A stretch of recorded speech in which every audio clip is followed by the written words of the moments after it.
Good morning sa lahat. Merry Christmas. Nandito ako sa store. Nag-look around ako ng mga bibilhin kong gift para sa aking mga friends. Yung isa kong friends kasi gusto daw niya ang air fryer. Meron siya kaso lang gusto niya yung malaki daw, family size. So, ayun, naghahanap ako dito sa isang favorite store ko, yung mga household. Marami naman, hindi pa lang naka-sale. Wala ding discount kasi ganito kasi ang mga store dito for Christmas na talaga. Hindi talaga yan sila nagbibigay ng discount or sale naman sila kasi nga expected nila na bibili talaga ang mga tao para ibibigay, gift. But, kung tapos na ang Christmas, grabe na yan sila mag-discount, guys. Magbigay na yan sila ng 70% off. Yung iba nga, 75% off. Halos ibibigay na lang nila yung mga Christmas stuff. Halos ibibigay na lang nila. Yung iba naman, tinatapon na yan sa basura. Bakit?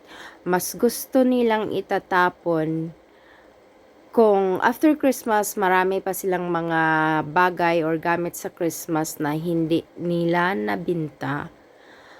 Yung ibang store, mas gusto pa nilang itatapon. Tapos, ifa-file nila yan ng lost. Kasi mas malaki ang makukuha nila kung i-file nila ng lost kaysa gawin nilang clearance or sale.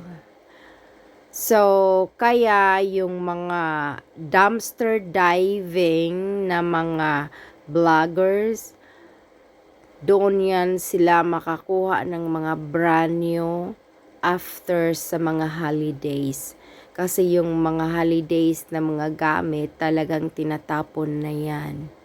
As kung bibilhin mo yan sa original, lalo na kung current talaga, mahal na mahal.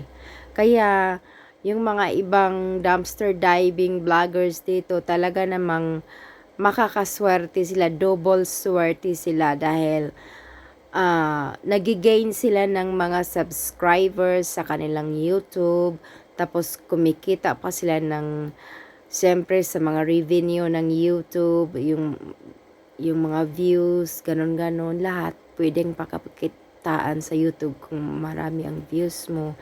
Tapos, yung ibang dumpster diving, yung mga gamit tulad nito, binibenta nila yan sa Facebook Market or sa eBay. Yung mga second hand store, doon yan nila binibenta. So, talagang magiging 5 times ang earning nila sa kanilang pagda-dumpster diving. So, wala namang masama dyan, di ba? Kasi, kumikita ka na, nakakatulong ka pa. Bakit sinabi ko yung nakakatulong ka pa? Kasi binibenta mo yung mga bagay na brand new naman, tapos in the lowest price.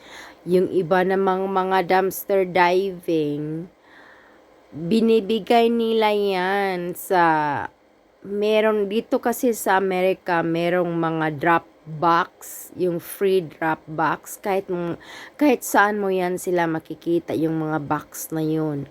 Merong mga pagkain, nga drop mo yung mga pagkain doon sa box, yung sa street by street, yung nasa street lang talaga.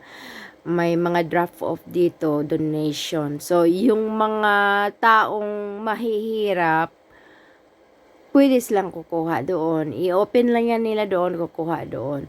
So, ganito ang mga lifestyle sa Amerika nga. Talaga namang walang magugutom. Walang magugutom dito sa Amerika compare dyan sa Philippines. So, sana meron din ganyan sa Pinas. Kaso, wala talaga dahil marami ding mga nanakaw. Dito kasi walang magnanakaw ng mga pagkain eh. So, kaya magagawa yan dito. At meron din naman talaga ding box, drop-off box, donation box. Dito din makikita mo kahit saan sa mga corner. Ako mismo nagbibigay ako ng mga items ko yung mga clothing, shoes, bag, whatever that I don't use anymore, I drop off that to the donation box. So, para hindi naman masayang. Kay magamit pa naman. Alam mo naman kasi minsan nagpapadala ako ng balikbayan box sa Pinas. Mahal na kasi ang balikbayan box sa Pinas. Ang binabayaran ko kasi sa isang box, $120. So, equivalent to 6,000 pesos. So, kaya minsan, masabi ko na lang, imamani ko na lang kung magpapadala ako sa mga kamag-anak. At least, ano pa. Kasi yung mga gamit ko rin dito, magaganda pa naman. Kaso, mahal nga yung balikbayan, kaya ida-drop off ko na lang sa donation. At least, meron pang taong magagamit din. Yun, hindi, mapapakinabangan sa lahat. Kaya, hindi masasayang talaga dito sa Amerika dahil dinodonate din yun.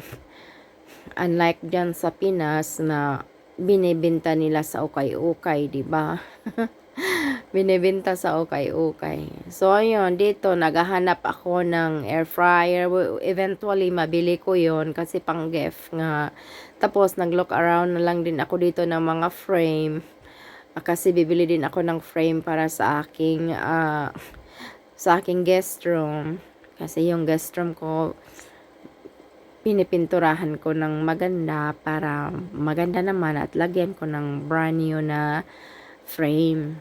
Tapos ayun ngayon, dito din sa Amerika guys, ayan, yung Christmas na pelo na yan, after na Christmas, magsisell na yan, then itatapon.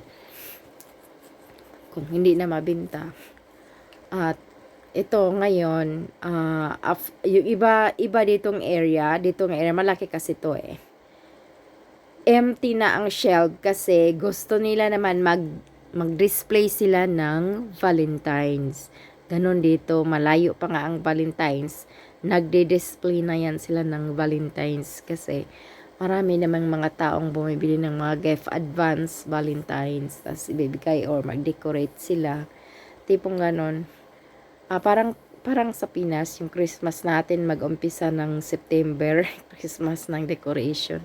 Parang dito rin ang mga store guys, ang layo-layo pa gani sa Valentine's, nagde-decorate na yan sila. Minsan nga, nagdo-double display na yan sila eh. Yung sa mga store, nag-display pa sila ng Christmas kasi Christmas coming, tapos nag-display na rin sila ng Valentine's stuff. So, di ba, double. Ganun eh. Tapos ngayon, pag mag-Halloween na naman, nag-display nila sila ng mga Halloween stuff. Tapos, sa ibang corner, nag-display na rin sila ng Christmas. Ang layo-layo pa, di ba? Karon mga advance. Pagtapos talaga ng holiday, like for example, Christmas, day to day, tomorrow, wala na, after Christmas, doon na yan sila mag-discard ng mga items for Christmas. Kaya, ganyan sila dito. Ako naman, wise naman din ako. Pag hindi ko pa kailangan, hindi ko bibilhin. Ihintayin ko yan pag mag-sale. Like mga 30% off, 20% off mostly, 30% off, binabili ko na yan. Kasi kung kailangan ko talaga, ay bibilhin ko na yan kahit mahal pa yan. Basta kailangan. Pero pag hindi naman, pwede ko namang hihintayin dahil alam ko naman ang taktika ng mga store dito. Nag-discounted yan sila after 1 week na display. Pero itong mga scented candle, naku, mahirap yan magsisale, hindi yan basta-bastang isisale nila, kaya bibili ka na lang talaga. Tulad ngayon, bibili ako ng scented candle kasi kailangan ko kasi at gaya ng sinasabi ko, hindi yan sila nagsisale ng mga scented candles. Favorito ko na rin kasi ang scented candles. Nasasanay na rin kasi ako ng bango. Alright guys, if you haven't subscribed to this channel, subscribe and stay connected. Thank you. Share. Life in America. Bye-bye.